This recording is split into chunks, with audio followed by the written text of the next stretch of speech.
Did you ever try baro bhaja? Yes. Didn't you like it? Yes, I knew it. And only for that reason, I'm going to make baro bhaja for you today. Confused? Let me make it clear a bit. Look, in my last video, I taught you about classification of sentences. I mean, kinds of sentences, right? And among those sentences, I'll pick up the assertive one. I mean, assertive sentence. And use it in present indefinite tense, present continuous tense, present perfect, and present perfect continuous tense, right? Baro bhaja, isn't it? Yes, it's like baro bhaja. But if you understand it very well, then it's a very delicious food for you, right? So I'll make it delicious for you. Look, it's very, very essential if you want to learn the formation of sentences or if you want to learn the narration, right? Yes, it means I am going to make a series on narration. So subscribe the channel and press the bell icon also. So let's move on, and before moving on to the video, let me introduce myself first. Hey, hi guys, this is Anup Sarkar. I'm a teacher since 19 years. This is my Pathshala and you are most welcome to Winglish Pathshala.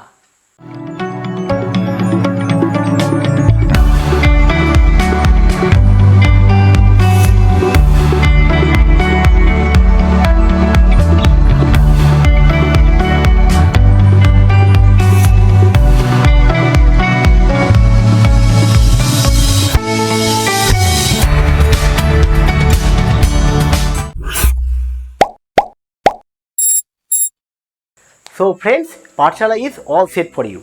দেখুন, একটা কথা আমি clear করে দিতে চাই, আজকের এই ক্লাসটা কিন্তু ভীষণ এসেনশিয়াল হতে চলেছে, মারাত্মক এসেনশিয়াল। তো প্রথম থেকে শেষ পর্যন্ত যদি শেখার ইচ্ছে থাকে অবশ্যই স্কিপ না করে গোটাটা দেখবেন, কেননা আমরা ন্যারেশন করি বা সেন্টেন্সের ফরমেশন যাই করি না কেন, সেন্টেন্স আমাকে বোঝা এবং তাকে টেন্সে ফেলা খুবই এসেনশিয়াল জিনিস, তাই না? এই দুটোই আমি যদি না করতে পারি তাহলে কিন্তু আমার যে সেন্টেন্স বলার ক্ষমতা বা সেন্টেন্স লেখার ক্ষমতা কোনোটাই আসবে না। রাইটিং আমরা করব কি করে? আগে আমাকে সেন্টেন্স মেকিং পাওয়ারটা বা এবিলিটিটা আমার মধ্যে তৈরি হতে হবে, তো না? তো একটা প্রসেসের মধ্যে দিয়ে আমাকে যেতেই হবে, আর সেই প্রসেসগুলোই আমি আমার 19 বছরের যা অভিজ্ঞতা সঞ্চয় করেছি সেগুলোকে দিয়েই আমি আপনাদেরকে শেখাতে চাইছি। তো যেটা যেটা আমি বলবো সেটা যদি ফলো করেন অবশ্যই it will be very very effective for you. So খুব ভালো করে নজর রাখবেন। আর বলে রাখি বন্ধুরা, প্রথমে আমি কিন্তু আজকে অ্যাসার্টিভ সেন্টেন্সটাকেই বোঝাবো, এরপরে পরপর আসতে থাকবে, যেমন ইম্পেরাটিভ আসবে, ইন্টারোগেটিভ আসবে, এক্সক্লামেটরি আসবে, অপটেটিভ আসবে, ঠিক আছে? এবং এক একটা টেন্সে আমি ইউজ করে দেখাবো পার্ট বাই পার্ট, অল্প অল্প করে বোঝাবো, আপনারাও অল্প অল্প করে পড়বেন, এক গাদা খিচুড়ি করার কোনো দরকার নেই। তো আজকে ফার্স্ট অ্যাসার্টিভ সেন্টেন্স, আর আজকে আমরা কি পড়তে চলেছি, এই গোটা ক্লাসটাকে খিচুড়িটাকে কি বলা হবে? Formation of sentences, right? মনে রাখবেন এটা খিচুড়ি ততক্ষণই যতক্ষণ না বুঝছেন, আর বুঝে গেলে ইজি।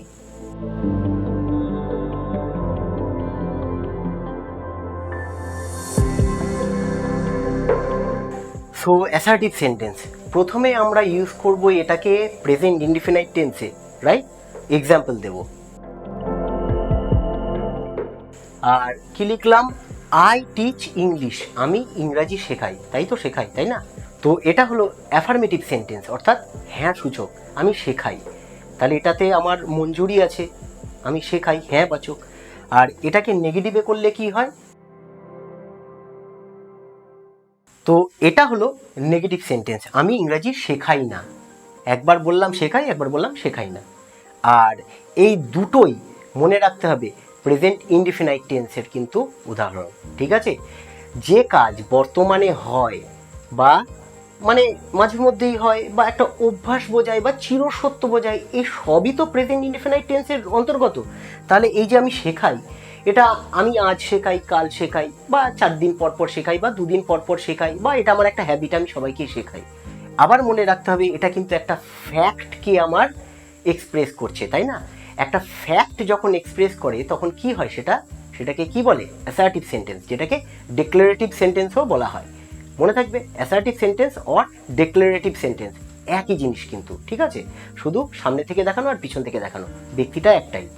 তো এই হলো ব্যাপার, এটা হলো অ্যাফার্মেটিভ, এটা হলো নেগেটিভ সেন্টেন্স। অ্যাসার্টিভ সেন্টেন্সকে যখন আমরা নেগেটিভে লিখব প্রত্যেকটা সেন্টেন্সেরই কিন্তু অ্যাফার্মেটিভও হয়, নেগেটিভও হয়।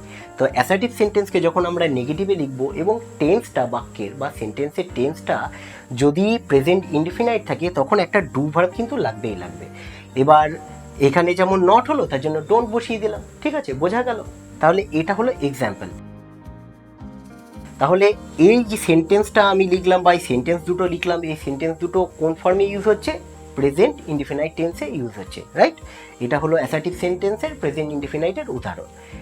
এইবার আপনারা আমাকে একটা কাজ করতে পারেন যে আপনাদের যদি কোনো রকমের মনের মধ্যে থাকে যে স্যার এই উদাহরণটা লিখে দিলেন বা এই এক্সাম্পলটা লিখে দিলেন, আমি 2-4টে এক্সাম্পল স্যারকে লিখে দেখাই, তাহলে কিন্তু অবশ্যই আমাকে কমেন্ট সেকশনে গিয়ে একটু কষ্ট করে টাইপ করে নেবেন। বুড়ো আঙুল এখন আমাদের ভালোই চলে, তাই না? তো একটু চালাবেন আঙুলটা, দিয়ে আমাকে দেখিয়ে দেবেন। আমি যদি কোনো জায়গায় কোনো ফল্ট দেখি আপনাদেরকে অবশ্যই সূচনা দেবো যে এই জায়গাটা এরকম হওয়া উচিত, ঠিক আছে? তো যাই হোক, এবার প্রেজেন্ট ইনডিফিনাইট টেন্সে আমি ইউজ করে ফেললাম। এবার চলে যাব প্রেজেন্ট কন্টিনিউয়াস টেন্সে, ঠিক আছে? এবং খেয়াল রাখবেন আমি কিন্তু এইগুলোকেই ইউজ করব, মানে এই আই টিচ ইংলিশ, এই ইংরাজি শেখানোর ব্যাপারটা আমার দ্বারা, এটাকেই আমি রাখবো এবং আপনাদেরকে দেখাবো যে কি পার্থক্য হয়ে যায়। একটা জিনিস খুব এসেনশিয়াল বন্ধুরা, খেয়াল রাখবেন, যে কোনো একটা সেন্টেন্স তৈরি করলেন প্রেজেন্ট ইনডিফিনাইট টেন্সে আগে তৈরি করে নিন। একদম সিম্পল সেন্টেন্স, একদম মানে সিম্পল সেন্টেন্স মানে সরল বাক্য সেটা বলছি না, বাক্যটা যেন ছোট হয়। আগে ছোট থেকে স্টার্ট করুন, তারপর আস্তে আস্তে নিজেরা বড় সেন্টেন্স বিল্ড আপ করতে পারবেন, ঠিক আছে? তো ছোট সেন্টেন্স একটা তৈরি করুন, এটাই হলো ছোট সেন্টেন্স। তাহলে এর থেকে ছোট তো আর কিছু হতে পারে না, না? এখানে সাবজেক্ট ভার্ব অবজেক্ট আছে, আর তো কিছু নেই। এই যে সাবজেক্ট, হ্যাঁ, এই যে সাবজেক্ট, এটা ভার্ব, এটা অবজেক্ট। আমি কি বলেছিলাম? আগেই বলে দিয়েছিলাম যে ভার্ব খুঁজে বার করতে হবে। টিচ মানে শেখানো, তাহলে টিচকে যদি আমি কোয়েশ্চেন করি কে দিয়ে, হু teaches? I. What do I teach? English. Subject verb object পেলাম, হয়ে গেল। পরেরটাতেও তাই, ডোন্ট টিচ, তাহলে এখানেও যদি করে who doesn't teach? I. What don't I teach? English, object. তাহলে আমাদের প্রেজেন্ট ইনডিফিনাইট টেন্সের ক্রাইটেরিয়াটা কমপ্লিট করছে, যে সাবজেক্ট, তারপরে ভার্বের প্রেজেন্ট ফর্ম, তারপরে অবজেক্ট, তাই না? এটাই তো হয়। সাবজেক্ট যদি থার্ড পারসন সিঙ্গুলার নাম্বার হয় তখন ভার্বের সঙ্গে এস বাই এস যুক্ত করে দিতে হবে। তো এখানে তো আই তো ফার্স্ট পারসন, তাই না? তাহলে এখানে এস বাই এস যোগ করার কোনো কেস নেই, ঠিক আছে? এবার আমি এই সেন্টেন্সটাকেই প্রেজেন্ট কন্টিনিউয়াসে যদি তৈরি করি তাহলে কি দাঁড়াবে সেটা দেখি। প্রেজেন্ট কন্টিনিউয়াস টেন্সটা না লিখলে কেমন যেন ফাঁকা ফাঁকা লাগে। তো present continuous tense, right? Present continuous টেন্সের আমাদের যে সেন্টেন্সগুলো হয় তার বৈশিষ্ট্যটা কি থাকে, তার মধ্যে কি কি অ্যাসপেক্ট আমরা দেখে বুঝতে পারি যে এটা প্রেজেন্ট কন্টিনিউয়াস টেন্স। কি দেখে বুঝতে পারি? একটা সাবজেক্ট থাকবে, সাবজেক্ট অনুযায়ী বি ভার্ব বসবে এবং যে মেইন ভার্বটা থাকবে তার সাথে আইএনজি যুক্ত হবে এবং অবজেক্ট বসবে, তাই তো? তাহলে এবার কি করব? সাবজেক্ট বসিয়ে দিই, এটাকে নাড়াচাড়া করেই আমি বসাই। প্রথমে অ্যাফার্মেটিভটা লিখি, আই লিখে দিলাম, সাবজেক্ট বসে গেল। সাবজেক্ট অনুযায়ী কি বসাতে হবে? বি ভার্ব বসাতে হবে। আয়ের সঙ্গে কোন বি ভার্ব বসে? রাইট, অ্যাম বসে। আমি জানি আপনারা জানেন এটা, আই অ্যাম বসে গেল। এবার কি নিয়ম? হ্যাঁ, মেইন ভার্বটা যেটা থাকবে তার সাথে আইএনজি যুক্ত করতে হবে, তাই তো? তাহলে টিচ, এটা আমার মেইন ভার্ব, তাহলে টিচের সঙ্গে আইএনজি যুক্ত করলে কি হয়? টিচিং হয়। এবার অবজেক্ট বসে যাবে। তো সেন্টেন্সটা আমার কমপ্লিট হয়ে গেল। মানেটা কি দাঁড়াচ্ছে? আমি ইংরাজি শেখাচ্ছি, এখন তো তাই শেখাচ্ছি, তাই না? তাহলে এটা কিন্তু প্রেজেন্ট কন্টিনিউয়াস টেন্স। আমি কিন্তু সব সত্যি কথা বলি, দেখুন এর থেকে সত্যি কথা আর কিচ্ছু হতে পারে না, আর এর থেকে এত সত্য এক্সাম্পল আর হতে পারে না। তাহলে আই এম টিচিং ইংলিশ, আমি ইংরাজি শেখাচ্ছি, তাই না? পুরো ক্রাইটেরিয়াগুলো বুঝতে পারলেন তো? অ্যাসপেক্টগুলো একটা কন্টিনিউয়াস টেন্সে কী কী থাকে আরও ডিটেলে যদি জানতে হয় উপরে আই বাটনে লিঙ্ক দিচ্ছি, টেন্সের ক্লাসগুলো অ্যাটেন্ড করুন। ভীষণ ভালোভাবে আমি বোঝানোর চেষ্টা করেছি। এবার কতটুকু বুঝলেন আপনারা, তার উপরে কতটা সাকসেসফুল হলো ক্লাসটা সেটা ডিপেন্ড করবে। তো যাই হোক, এবার এটা অ্যাফার্মেটিভ সেন্টেন্স। এইবার এই অ্যাফার্মেটিভ সেন্টেন্সটাকে আমি যদি নেগেটিভে প্রেজেন্ট কন্টিনিউয়াস টেন্সে লিখি তাহলে কি দাঁড়াবে? যদি জানেন ভিডিওটাকে এক্ষুনি পজ করুন এবং কমেন্ট সেকশনে গিয়ে লিখে দিন, আমি চেক করব।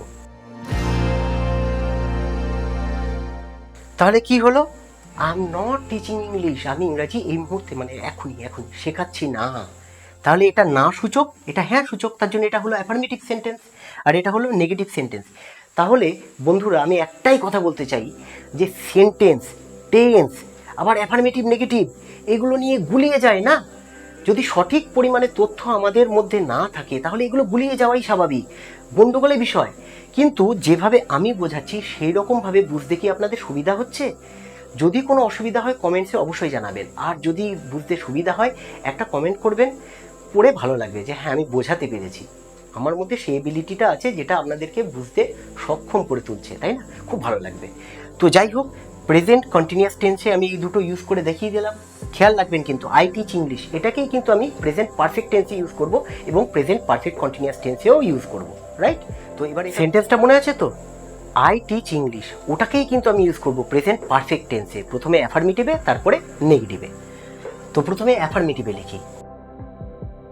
প্রেজেন্ট পারফেক্ট টেন্সের নিয়ম কি? প্রেজেন্ট পারফেক্ট টেন্সের নিয়ম হলো প্রথমে সাবজেক্ট বসবে, তারপরে হ্যাভ অথবা হ্যাজ বসবে, তারপরে মেইন ভার্বের পিপি ফর্ম বসবে, তারপরে অবজেক্ট বসে যাবে। তাহলে এই হলো নিয়ম, সেটাকেই কাজে লাগাবো। তাহলে প্রথমে কি সাবজেক্ট বসাবো, এস, তাহলে আই বসে যাক। এইবার হ্যাভ অথবা হ্যাজ বসাতে বলেছে। হ্যাভ আর হ্যাজের নিয়ম কি? হ্যাভ হ্যাজের নিয়ম হলো থার্ড পারসন সিঙ্গুলার নাম্বার হলে হ্যাজ হয়, বাকি সর্বত্র হ্যাভ হয়। তাহলে আই ফার্স্ট পারসন, ওসব দেখার কোনো দরকার নেই, হ্যাভ বসিয়ে দেবো, আই হ্যাভ হয়ে গেল। এইবার আমার মেইন ভার্বটা কি ছিল? টিচ, যদি মনে থাকে তো, টিচ শেখানো। তার পাস্ট ফর্ম এবং পাস্ট পার্টিসিপল ফর্ম কি? টিচ, টট, টট, রাইট? TAUGHT। তাহলে টট ফর্মটাকে আমাকে কাজে লাগাতে হবে। এটা হলো অ্যাফার্মেটিভ সেন্টেন্স, রাইট? আর এইটা যদি নেগেটিভে করি তাহলে কি হবে? পজ করে দিয়ে বলুন দেখি, আমি কমেন্ট পড়ব কিন্তু, লিখে দিচ্ছি। আই হ্যাভ লিখেছিলাম, আই হ্যাভেন্ট লিখবো বা হ্যাভ নট লিখবো নেগেটিভে, হয়ে গেল। অ্যাসপেক্টগুলো কি রেখেছি? এই যে সাবজেক্ট হ্যাভ বা হ্যাজ, তারপরে এটা তো নট, হ্যাভ থাকবে অ্যাফার্মেটিভে, না হলে নট বসে যাবে, এই তো পার্থক্য, আর কিছু না।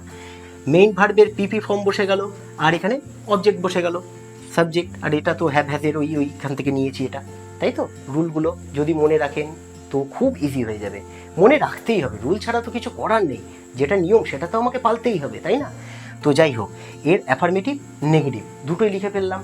এইবার প্রেজেন্ট পারফেক্ট টেন্সের নিয়মটা কিন্তু আমার মোটামুটি জানা হয়ে গেল।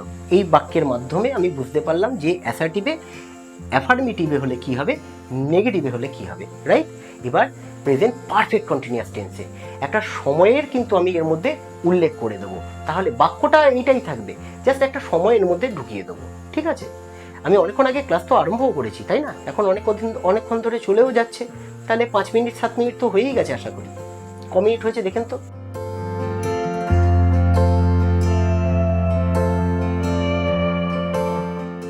প্রথমে সাবজেক্ট বসবে, তারপরে হ্যাভ অথবা হ্যাজ বসবে, যাই বসুক না কেন তার সঙ্গে একটা বিন যোগ করতে হবে, হয় হ্যাজ বিন নয় হ্যাভ বিন, যাই হোক। তার সঙ্গে মেইন ভার্ব যেটা থাকবে তার সাথে আইএনজি যোগ করতে হবে এবং তারপরে অবজেক্ট রাখতে হবে এবং তারপরে ফর, সিন্স, ফ্রম, এইগুলো এটা সূচক, ইন্ডিকেটিভ, ঠিক আছে? এই সমস্ত ইন্ডিকেটিভসগুলোর মধ্যে যে কোনো একটা আমাকে ইউজ করতে হবে, আর তারপরে টাইমটা বসে যাবে। টাইমটাকে খেয়াল রাখবেন, সবারই শেষে বসিয়ে দেবেন, কোনো ঝামেলার আমার দরকার নেই, সবার শেষে টাইম আছে যখন সবার শেষে, ঠিক আছে? যেমন আমি যদি বলি যে 5 মিনিট ধরে আমি শেখাচ্ছি, তাহলে এটা হয়ে যাবে প্রেজেন্ট পারফেক্ট কন্টিনিউয়াস টেন্সের একটা এক্সাম্পল, রাইট? তাহলে আমি তাই লিখে দিই। কি লিখলাম? অ্যাফার্মেটিভ সেন্টেন্সে এটা যদি তৈরি করি আমি কি দাঁড়াচ্ছে? I have been teaching English for 5 minutes, আমি 5 মিনিট ধরে ইংরেজি শেখাচ্ছি। আর এটাই যদি নেগেটিভে হয়ে যায় কি হয়ে যাবে? পজ করে কই বলুন দেখি, আমি কিন্তু পড়বো, প্রত্যেকটা কমেন্ট আমি পড়বো। এই সেন্টেন্সটা কি দাঁড়াচ্ছে? আই হ্যাভ নট বা I haven't teaching English for 5 minutes, আমি 5 মিনিট ধরে ইংরাজি শেখাচ্ছি না। এটা একটা বোকা, তাই না? শেখাচ্ছি না, তা 5 মিনিট আর 10 মিনিটের কি আছে? আমি যদি নাই শেখাই তাহলে আবার 5 মিনিট আর 10 মিনিটের কি আছে? কিছু করার নেই, ব্যাকরণের নিয়ম এরকম লিখতেই হবে। তাহলে এটাকে যদি আমি অ্যাফার্মেটিভ থেকে নেগেটিভে করি তাহলে কি দাঁড়াবে? এইটা দাঁড়াবে, ঠিক আছে? I haven't teaching English for 5 minutes, ঠিক আছে? বোঝা গেল? পুরো ধারণাটা ক্লিয়ার হয়েছে তো? যদি ক্লিয়ার না হয়ে থাকে কি করতে হবে?